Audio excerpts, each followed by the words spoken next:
Hi friends, ಎಲ್ಲರೂ ಹೇಗಿದ್ದೀರಾ friends? ನಾನು ಚೆನ್ನಾಗಿದ್ದೀನಿ, ನೀವು ಕೂಡ ಚೆನ್ನಾಗಿದ್ದೀರಾ ಅಂತ ಹೇಳ್ತಾ ಬನ್ನಿ ಫ್ರೆಂಡ್ಸ್ ವ್ಲಾಗ್ ಸ್ಟಾರ್ಟ್ ಮಾಡೋಣ.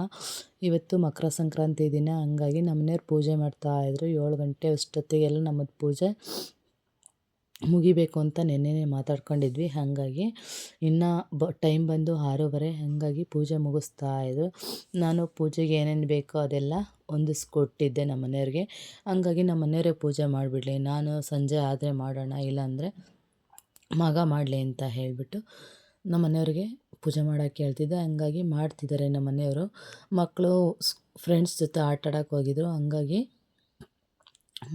ಬಂದಾದಮೇಲೆ ಸ್ನಾನ ಮಾಡಿಸ್ಬಿಟ್ಟು ಪೂಜೆ ಮಾಡಿಸೋಣ ಅಂತ ಹೇಳಿ, ರಜೆ ಬೇರೆ ಇತ್ತಲ್ವ, ಮಕ್ಳಿಗೆ ಯಾವಾಗಲೂ ಆಟನೇ, ರಜೆ ಸಿಕ್ಕಿದ್ರೆ ಸಾಕು, ಅವ್ರು ಫುಲ್ ಖುಷಿಯಾಗಿರ್ತಾರೆ. ಅಂದರೆ ಅದು ಆಟದಿಂದನೇ ಅಂತ ಹೇಳ್ಬೋದು. ಹಂಗಾಗಿ ಆಟ ಆಡಕ್ಕೆ ಹೋಗಿದ್ರು. ನಮ್ಮ ಮನೆಯವ್ರು ಸ್ವಲ್ಪ ಹಳ್ಳಿಗೆ ಹೋಗ್ಬೇಕಿತ್ತಲ್ವ, ಹಂಗಾಗಿ ಬೇಗ ಪೂಜೆ ಮುಗಿಸ್ಬಿಟ್ಟು ಹೋಗ್ಬಿಡ್ತೀನಿ ಅಂತ ಹೇಳಿ ಪೂಜೆ ಕೂಡ ಮಾಡ್ತಿದ್ದಾರೆ.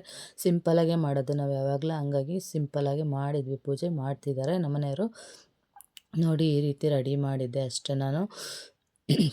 ನಮ್ಮ ಮನೇಲಿ ಸ್ವಲ್ಪ ಗ್ರ್ಯಾಂಡಾಗಿ ಏನಲ್ಲ, ಏನಂದರೆ ಇವತ್ತು ಪೊಂಗಲ್ ಹಬ್ಬ ಆಗಿರೋದ್ರಿಂದ ಎಲ್ಲರೂ ಪೊಂಗಲ್ ಮಾಡ್ತಾರೆ. ನಾನು ಕೂಡ ಪೊಂಗಲ್ ಮಾಡೋಣ ಅಂತ ಅಂದ್ಕೊಂಡೆ, ಬಟ್ ಮಕ್ಕಳು ಒಬ್ಬಟ್ಟು ಕೇಳಿದ್ರಿಂದ ಒಬ್ಬಟ್ಟೆ ಮಾಡಿದೆ. ಬರ್ತ್ಡೇ ಕೂಡ ಮಾಡಲಿಲ್ಲ ಒಬ್ಬಟ್ಟು, ಹಂಗಾಗಿ ಮಮ್ಮಿ ಇವತ್ತಾದರೂ ಮಾಡು ಅಂತ ಅಂದರು, ಅದಕ್ಕೋಸ್ಕರ ಒಬ್ಬಟ್ಟೆ ಮಾಡಿದೆ ಅಷ್ಟೇ. ನಮ್ಮ ಮನೇಲಿ ಈಗಿತ್ತು ಹಬ್ಬ. ನಿಮ್ಮ ಮನೇಲಿ ಹೇಗೆ ಆಚರಿಸಿದ್ರಿ ಅಂತ ಕಮೆಂಟ್ ಮೂಲಕ ತಿಳಿಸಿ.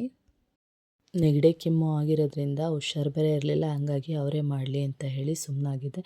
ಮತ್ತು ಏನು ಗೊತ್ತಾ, ಎಳ್ಳು ಬೆಲ್ಲ ಎಲ್ಲ ಮೊನ್ನೆನೇ ಮಾಡಿಟ್ಟಿದ್ದೆ. ಹಾಗಾಗಿ ಇವತ್ತು ಸ್ವಲ್ಪ ಎಷ್ಟು ಬೇಗ ಎದ್ದರೂ ಕೂಡ ಪೂಜೆ ಮಾಡೋಕ್ಕೆ ಸ್ವಲ್ಪ ಲೇಟೇ ಆಯಿತು ಅಂತ ಹೇಳ್ಬೋದು. ಮತ್ತು ಮೊದಲಿಗೆ ಗೆಣಸನ್ನು ಮತ್ತು ಅವರೆಕಾಯಿನ ಬೇಯಿಸಿ ಕೊಟ್ಟಿದ್ದೆ ಆಲ್ರೆಡಿ ಪೂಜೆಗೆ. ನಮ್ಮ ಮನೆಯವ್ರು ಪೂಜೆ ಮಾಡಿ ಮುಗಿಸಿದ್ರು.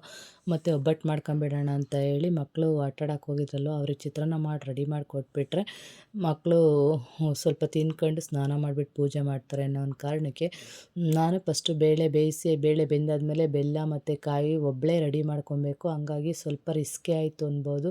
ಇನ್ನೊಬ್ಬರಿದ್ದರೆ ಚೆನ್ನಾಗಿರುತ್ತೆ, ಬಟ್ ನನಗೆ ನಮ್ಮ ಮನೆಯವ್ರು ಕೂಡ ಹೆಲ್ಪ್ ಮಾಡಿಲ್ಲ. ಮತ್ತು ಮಕ್ಕಳು ಕೂಡ ಇವತ್ತು ಆಟ ಆಡೋಕೆ ಹೋದ್ರು, ಅವ್ರು ಹೆಲ್ಪ್ ಮಾಡ್ತಾರೆ ಯಾವಾಗಲೂ.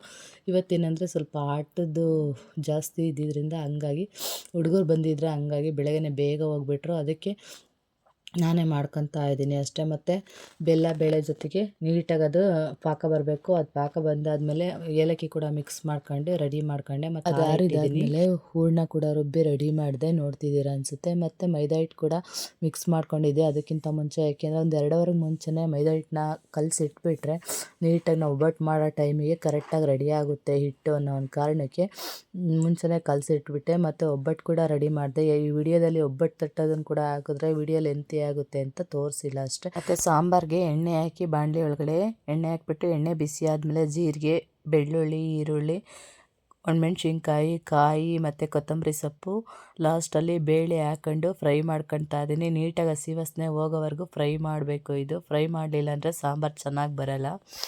ಫ್ರೈ ಆಗಿದ್ದನ್ನ ಸ್ವಲ್ಪ ಆರಿಟ್ಬಿಟ್ಟು ಮಿಕ್ಸಿಗೆ ಹಾಕ್ಕೊಂಡು ಮತ್ತೆ ಒಗ್ಗರಣೆ ಕೂಡ ಕೊಟ್ಕೊಂಡೆ ನಾನು. ಒಗ್ಗರಣೆ ಆದಮೇಲೆ ಸಾಂಬಾರು ಕೂಡ ರೆಡಿ ಆಯಿತು. ಮತ್ತೆ ವಿಡಿಯೋ ಮಾಡಲಿಲ್ಲ ನಾನು. ಊಟ ಮಾಡಿಬಿಟ್ಟು ಸ್ವಲ್ಪ ಹೊತ್ತು ರೆಸ್ಟ್ ತಗೊಂಡ್ವಿ.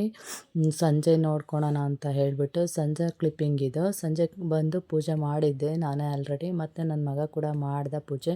ಮತ್ತು ಎಳ್ಳು ಬೆಲ್ಲ ಕೊಟ್ಟು ಬರ್ತೀನಿ ಮಮ್ಮಿ ಅಂತ ಅಂದ. ಹಂಗಾಗಿ ರೆಡಿ ಮಾಡಿ ಅವನ್ನ ಎಳ್ಳು ಬೆಲ್ಲ ಕೊಟ್ಟು ಬರೋಕ್ಕೆ ಹೋಗ್ತಾ ಇದ್ದೆ. 1-2 ಕ್ಲಿಪ್ಪಿಂಗ್ ತಗೊಂಡಿದ್ದೀನಿ ಅಷ್ಟೇ. ಎಳ್ಳು ಬೆಲ್ಲ ಕೊಟ್ಟು ಬಂದಾದಮೇಲೆ ಊಟ ಕೂಡ ಮುಗಿಸಿದ್ವಿ. ಆ ಕ್ಲಿಪ್ಪಿಂಗ್ ಏನು ನಾನು ವಿಡಿಯೋ ಮಾಡ್ಕೊಳ್ಳಲಿಲ್ಲ. ಹಾಗಾಗಿ ಇಷ್ಟ ಆಗಿತ್ತು ಫ್ರೆಂಡ್ಸ್ ಇವತ್ತಿನ ಕ್ಲಿಪ್ಪಿಂಗ್ ಅಂತ ಹೇಳ್ತಾ, ವಿಡಿಯೋ ಇಷ್ಟ ಆದಲ್ಲಿ ದಯವಿಟ್ಟು ಲೈಕ್ ಮಾಡಿ, ಶೇರ್ ಮಾಡಿ, ಸಬ್ಸ್ಕ್ರೈಬ್ ಮಾಡ್ಕೊಂಡು ಸಪೋರ್ಟ್ ಮಾಡಿ ಫ್ರೆಂಡ್ಸ್ ಅಂತ ಹೇಳ್ತಾ ಈ ವಿಡಿಯೋನ ಇಲ್ಲಿಗೆ ಎಂಡ್ ಮಾಡ್ತಾ ಇದ್ದೀನಿ friend. Take care, bye friends.